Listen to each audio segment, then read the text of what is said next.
So আশা করি সবাই ভালো আছেন। সো এটা হচ্ছে আমাদের একটা জোকস বা কৌতুক ব্লগিং সাইট, যেখানের মধ্যে বিভিন্ন ধরনের জোকস, বাংলা কৌতুক এবং স্টোরি লেখা যেতে পারে।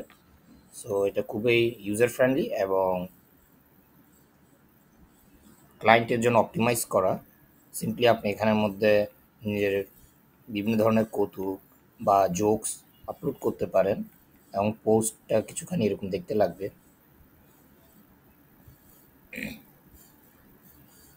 খুবই সুন্দর কমেডিক স্টাইলের। এখান থেকে সহজে আপনি আপনার সোশ্যাল মিডিয়া এটাকে শেয়ার করতে পারবেন। সো এটা যদি লগইন পেজে যায়, সিম্পলি আপনার লগ ইন ইনিশিয়ালসগুলো দিয়ে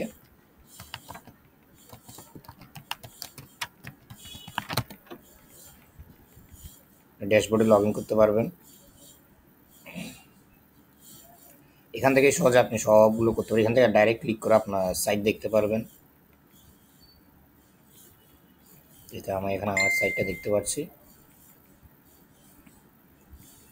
এখান থেকে সহজে যে কোনো কিছু সার্চ মেরে আপনি খোঁজ করতে পারবেন।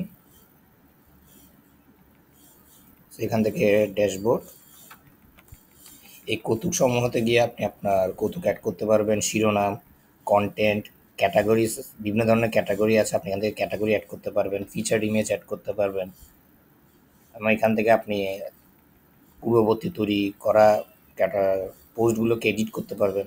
এছাড়া ক্যাটাগরি এখান থেকে তৈরি করা যাবে। এখান থেকে সিম্পলি আপনি আপনার ক্যাটাগরি তৈরি করতে পারবেন। আপনার যদি পেজ তৈরি করতে হয়, এখান থেকে পেজ তৈরি করতে পারবেন নিজের। অলরেডি দুটো পেজ তৈরি করা আছে। এছাড়া যদি লোগো বা অন্যান্য কোনো কিছু চেঞ্জ করতে হয়, আপনি এখান থেকে করতে পারবেন। এবং যদি মেনু তৈরি করতে হয়, এখান থেকে সহজে মেনুস তৈরি করা যাবে। এখান থেকে আপনি আপনার দরকার অনুসারে নতুন নতুন মেনুস অ্যাড করতে পারবেন। সেভ দিলে অটোমেটিক আমার মেনু তৈরি হয়ে যাচ্ছে।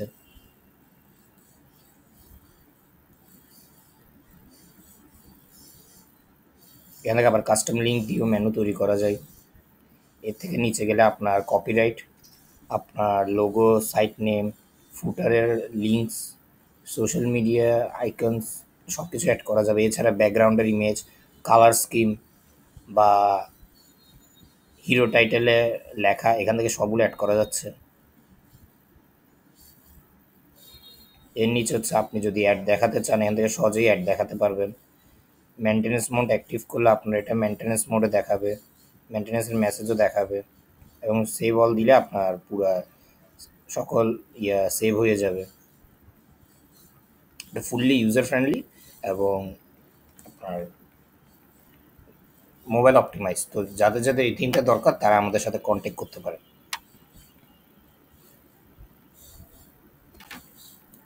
মোবাইলে মূলত এভাবেই দেখাবে।